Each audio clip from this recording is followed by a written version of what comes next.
Marlène et Jean-Claude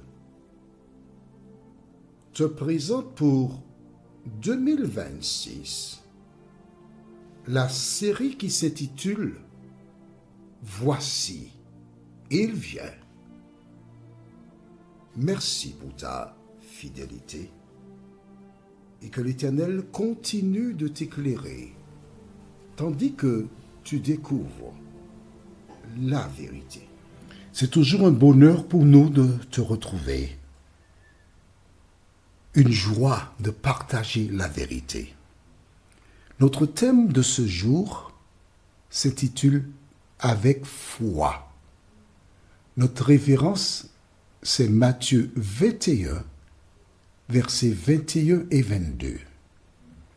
Matthieu chapitre 21, les versets 21 et 22. Je voudrais te rappeler, mon ami, qui que tu sois, il existe beaucoup de personnes qui parlent de Dieu. Mais l'important, ce n'est pas d'écouter les gens, mais de lire, de comprendre et d'appliquer ce que dit la parole de Dieu. Avant d'aborder notre thème du jour, prions. Notre Seigneur et notre Dieu, merci pour la parole. Lors de la précédente étude, tes enfants ont compris qu'il n'y a que Jésus le chemin. Continue de les éclairer. Donne-leur la force, le courage d'appliquer la vérité. Préserve-les du mal. Cet esprit, conduis-nous encore dans cette vérité aujourd'hui, au nom de Jésus et pour ta gloire éternelle. Amen. Rappelle-toi, nous avons vu précédemment que Jésus déclara « Tout ce que vous demanderez en mon nom, je le ferai. » Tu te rappelles? Tu as lu, tu as vu. Si tu ne sais pas lire, demande à l'un de tes enfants qui sait lire de lire la référence qui se trouve dans Jean 14, les versets 12 et 13. Dans ce même chapitre, au verset 6, Jésus a déclaré « Je suis le chemin, la vérité et la vie. Nul ne vient au Père que par moi. » Le seul chemin qui permet d'aller à Dieu, c'est Jésus. N'implore personne d'autre. Quand tu as quelque chose à dire à Dieu, c'est comme un courrier. La lettre, on l'adresse à qui? On adresse la lettre à Dieu, le Créateur. D'accord? Et à la fin de la lettre, la signature, c'est au nom de Jésus. Tu n'as qu'à observer comment je fais la prière avant ou après l'étude. Je commence notre Dieu, notre Père, et j'achève en disant toujours au nom de Jésus et pour ta gloire, la gloire de Dieu, ça veut dire Amen. C'est comme ça qu'il faut prier. Et quand tu as quelque chose à dire, tu vas à Dieu directement. Si tu passes par quelqu'un d'autre, ça ne va nulle part. C'est comme si tu prends une enveloppe, tu mets un courrier, tu mets un thème sur l'enveloppe, tu ne marques pas d'adresse et tu mets ça dans la boîte. Le facteur ne peut pas poster. Il fait quoi avec ça? Il n'y a pas de destinataire. Le destinataire, en l'occurrence Dieu, il reçoit que lorsqu'il y a enfin de demande au nom de Jésus. Si tu passes par quelqu'un d'autre, ça ne va nulle part. C'est clair? C'est bon? Bien. Alors, nous avons lu dans la Bible au nom de Jésus. Je sais que ce n'est pas facile pour toi. Je sais. Parce que tu as prié au nom de X, Y, Z depuis des années. Tu pensais que c'était la vérité. D'accord, je comprends. Mais maintenant, tes yeux voient. Tes yeux voient et tu as vu. Que dois-tu faire? Demander à Dieu la force pour cesser les pratiques qui sont contraires à la vérité.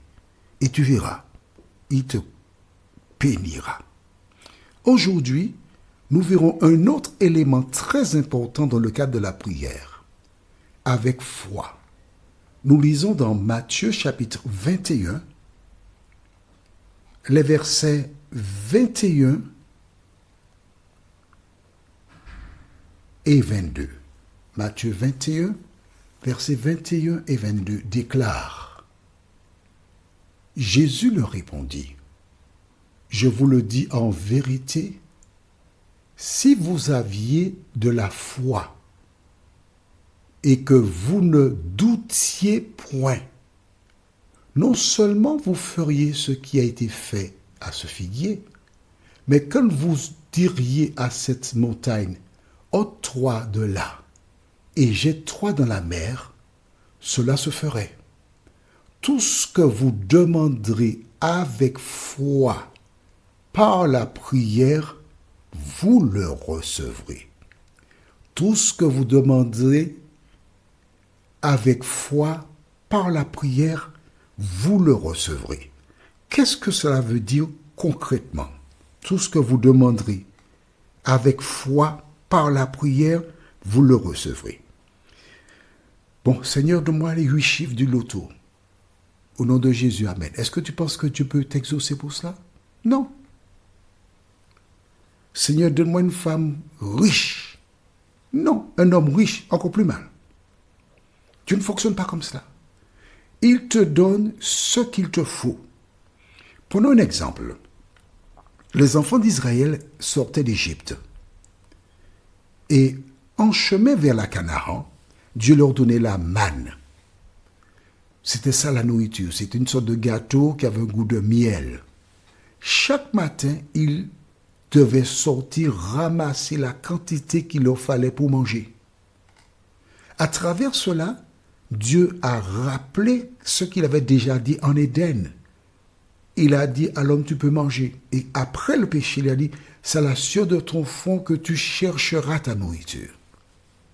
Dieu n'a pas dit, bon, prenez la manne un jour de la semaine et pour toute la semaine. Non. Quand il a mis en place l'élément ainsi, c'était pour permettre aux gens de sortir, de faire de l'exercice physique, pour marcher, transpirer, se baigner, etc. Il fallait aller, revenir. C'était le sport qu'ils faisaient ainsi. On est d'accord? Bon. Eux-mêmes, ils sortaient parce qu'ils croyaient. Et c'est cela qui s'appelle la foi. La foi, c'est de croire aux promesses divines. Mais la foi, c'est aussi de quoi? Tout court. Exemple. Quand j'étais gamin, je me rappelle, j'avais une dent qui louchait. On me disait que la souris allait m'apporter, à l'époque, 1 franc. Il fallait mettre la dent sous l'oreiller quand on allait dormir. Ah, j'étais excité.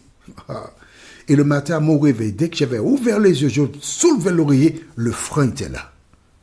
Bon, maintenant, il y a un moment, j'ai compris que la souris avait 2 pieds. C'était donc un parent qui mettait cela. C'était pour cultiver. Bon.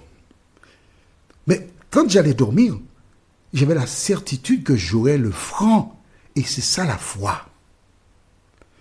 Est une ferme assurance des choses qu'on espère, mais c'est aussi une démonstration de la puissance de celui qui donne.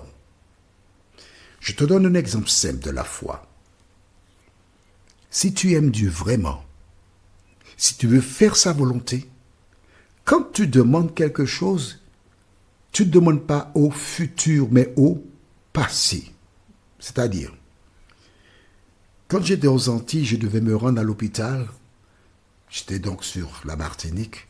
L'hôpital s'appelle La Ménard. Il y a un parking, mais pour trouver une place, c'est la croix et la bannière. Et en dehors du parking, on est obligé d'aller ailleurs. Il y a une sorte de parking un peu plus bas et ça fait une marche, on transpire. C'est pas intéressant du tout. Alors, qu'est-ce qui se passe? Avant de partir,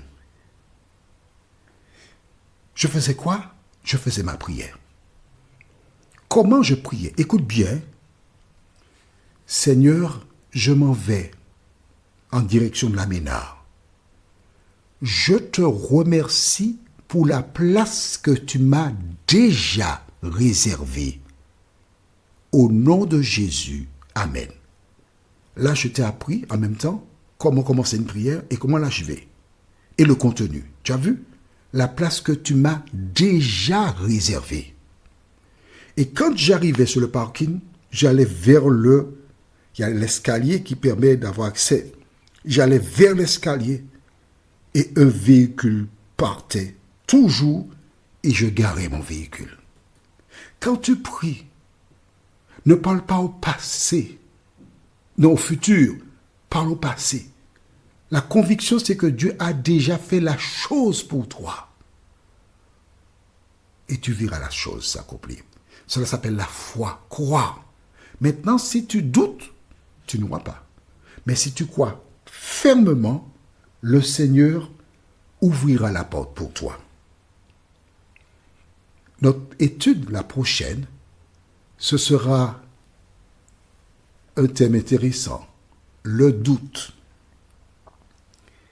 Qu'est-ce que le doute a à voir avec la prière? Nous verrons cela prochainement. La référence, c'est Jacques chapitre 1er, les versets 5 et 6. Jacques 1, versets 5 et 6. Prions. Notre Seigneur, notre Dieu, nous te remercions pour le bonheur de te connaître. Merci pour la parole.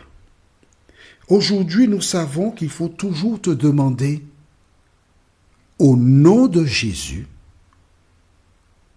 s'adresser qu'à toi le Père, mais faire cela avec la foi. Merci Seigneur.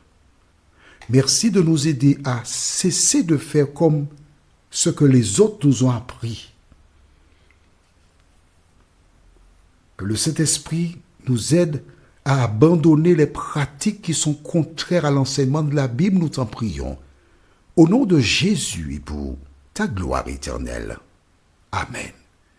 Que l'Éternel continue de te bénir et il me tarde de te retrouver. Nous sommes parvenus au terme de notre réflexion.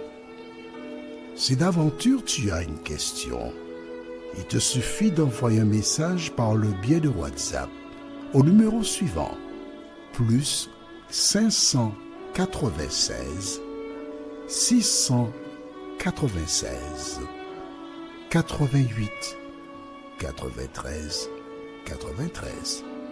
Et alors Jean-Claude, moi, je me ferai un réel plaisir de répondre à ta question.